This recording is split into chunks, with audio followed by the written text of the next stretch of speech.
BNP সরকার কি জিনিস জনগণ এবার টের পাবে। কয়েক মাসের মধ্যেই দেশব্যাপী তোলপাড় শুরু হয়ে যাবে, জনগণ রাজপথে নেমে যাবে, জনগণ অতিষ্ঠ হয়ে যাবে। দর্শক, খবর, দেশের নাজুক অর্থনীতি পুনরুদ্ধারে ট্যাক্স বাড়াতে হবে। অর্থমন্ত্রী, এটা যে কতটা ভয়ঙ্কর খবর আপনারা এখন বুঝতে পারছেন না। গত এক বছর এর চাইতে ভয়ঙ্কর কোনো খবর নাই। নির্বাচন, অমুক তমুক, মব, কত কথা, আওয়ামী লীগ নিষিদ্ধ, বৈধ, ওতে জনগণের কিছু আসে যায় না। আমার দেশের খেটে খাওয়া সাধারণ মানুষের আসে যায় দ্রব্যমূল্যের ঊর্ধ্বগতি হলে, তার পেটে টান বাঁধলে।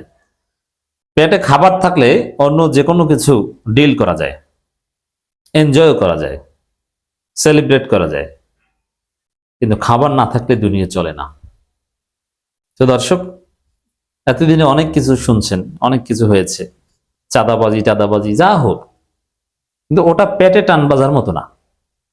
এখন যেটা শুনছেন অর্থমন্ত্রীর বক্তব্য, ট্যাক্স বাড়াতে হবে, এবার বুঝবেন মজা কাকে বলে। বিএনপিকে ভোট দিয়েছে না, হাসিনা হাজার গুণ ভালো ছিল বিএনপি সরকারের চাইতে। জনগণকে বাঁচানোর জন্য হাসিনা বিদেশ থেকে টাকা খয়রাত করে এনেছে, ধার এনেছে, তারপরে দেশ চালিয়েছে, ঋণ করেছে, তারপরও জনগণকে না খেয়ে থাকতে দেয়নি, দ্রব্যমূল্যের ভয়ানক ঊর্ধ্বগতি হয়নি। হ্যাঁ, এটাই সত্য এবং এটাই উচিত। যেমন সাপোজ আপনার যদি সন্তান থাকে, আল্লাহ সবাইকে ভালো রাখুক, দোয়া করি, আপনি যদি অভাবী হয়ে থাকেন, আপনার সন্তানরা খাদ্যের অভাবে কষ্ট পাবে, এটা কি আপনি সহ্য করবেন? আপনি কি করবেন? আপনি প্রয়োজনীয় টাকা ঋণ করবেন। ঋণ না দিলে এক পর্যায়ে মানুষ খয়রাত করে, তারপরও না খেয়ে থাকতে দেয় না। হাসিনা এই কাজটা করেছে, ঋণ করেছে, খয়রাত করেছে, ঋণ দেওয়ার চেষ্টা করেছে এবং দিতে পারবে না, অমুক তমুক, এই বছর এরকম করতে করতে তো ঠিকই 15 বছর জনগণকে ভালো রেখেছে শেখ হাসিনা। হাসিনার সমস্যা ছিল ভিন্নমত দমন করেছে, গুম করেছে, গণহত্যা করেছে, ভিন্ন মতের নেতাকর্মীদের ফাঁসি দিয়েছে, ফেসিবাদ কায়েম করেছে, এগুলো ছিল সমস্যা। কিন্তু জনগণকে ভালো খেতে দিয়েছে, ভালো বিদ্যুৎ সার্ভিস দিয়েছে, ইত্যাদি ইত্যাদি। আর বিএনপি ক্ষমতা আসার 10 দিনের মধ্যে বলছে ট্যাক্স বাড়াতে হবে। ট্যাক্স বাড়ানোর অর্থ কি, এটা আপনাদের অবগতির জন্য আগে জানাচ্ছি। ট্যাক্স বাড়ানোর অর্থ হচ্ছে দ্রব্যমূল্যের ভয়ানক ঊর্ধ্বগতি। এর মানে আজকে আপনি যে জিনিসটা 50 টাকা কিনছেন, ওইটা কালকে 80 টাকা কেনার জন্য প্রস্তুত হন। সব জায়গায় ট্যাক্স বাড়ালে মানে সর্বত্র সবকিছুর দাম বাড়বে, সর্বত্র। এখন ট্যাক্স বাড়ানো সাধারণত এটা জুন জুলাইতে ঘোষণাটা আসে বাজেট প্রণয়নের সময়। জুন জুলাই পর্যন্ত যাবে বলে মনে হয় না, তার আগেই বাড়িয়ে দিবে। তবে আগে না বললেও জুন জুলাইতে বুঝবেন, যেহেতু এই সময়টাতে এলডিসিতে উত্তোলনের বিষয় আছে, আরো অনেক বিষয় আছে, আরো কিছু পেমেন্ট দেওয়ার বিষয় আছে, মানে বিদেশি ঋণ পরিশোধ, আকুর বিল পরিশোধ, এরকম অনেক হিসাব নিকাশ আছে। তাতে এই বিএনপি সরকার যে ধৈর্য সরকার, যে দুর্নীতিবাজ সরকার, হাসিনা দুর্নীতি করলেও স্মার্ট দুর্নীতি করত। আগে সবাই মিলেমিশে খেত, আর ওরা সব নিজেরা খায়। এর মধ্যেই ট্যাক্স বাড়ানোর কথা বলছে। ট্যাক্স বাড়ালে বিএনপির যে পরিকল্পনা, জনগণের নাবিশ্বাস উঠবে, বাজারে আগুন লাগবে, মানুষ কিনতে পারবে না, সবকিছু এলোমেলো হয়ে যাবে, বাচ্চাদের দুধ কিনে খাওয়াতে পারবেন না হয়তো, কারণ যে দুধ আগে আপনি 600 টাকা কিনতেন, ওইটা এখন হয়ে যাবে 800 টাকা। তো এভাবে জনগণের এই যে ট্যাক্স বাড়ানো, বামপন্থীরা কোথায় এখন কিছু বলে না কেন?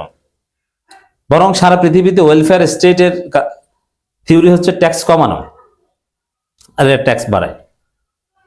জামাত ক্ষমতায় আসতে ট্যাক্স কমাতো, বিভিন্ন জায়গায় ট্যাক্স কমানোর ঘোষণা, এটা জামাতের ম্যানিফেস্টোতে ছিল, আর এরা ট্যাক্স বাড়াবে। তো দর্শক, বিএনপির মন্ত্রীদের চোখে মুখে হতাশার ছাপ।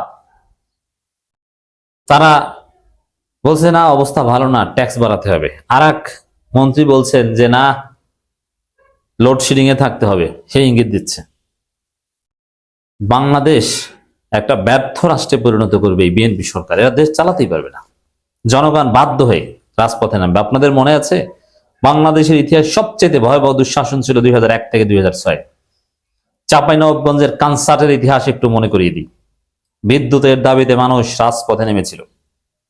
বিদ্যুৎ নাই, বিদ্যুৎ লাগবে, এত লোডশেডিং মানতে পারি না। বাচ্চা গরমে মারা যাচ্ছে, অন্ধকারে আর কত থাকবে, পড়াশোনা হচ্ছে না, কেরোসিন তেল শেষ। বিদ্যুতের দাবিতে জনগণ মিছিল করেছে। এই বর্তমান জ্বালানি ও বিদ্যুৎ মন্ত্রীর পুলিশ, তার নির্দেশে পুলিশ জনগণের উপর গুলি করেছে, 20 জন মানুষ নিহত হয়েছে, শহীদ হয়েছে। পৃথিবীতে কোথাও এরকম দেখাতে পারবেন না যে বিদ্যুতের দাবি করলে তাকে 20 জনকে নিহত হতে হয়, শহীদ হতে হয় সরকারি গুলি খেয়ে। এই হচ্ছে সেই বিএনপি যার হাতে রক্তের দাগ।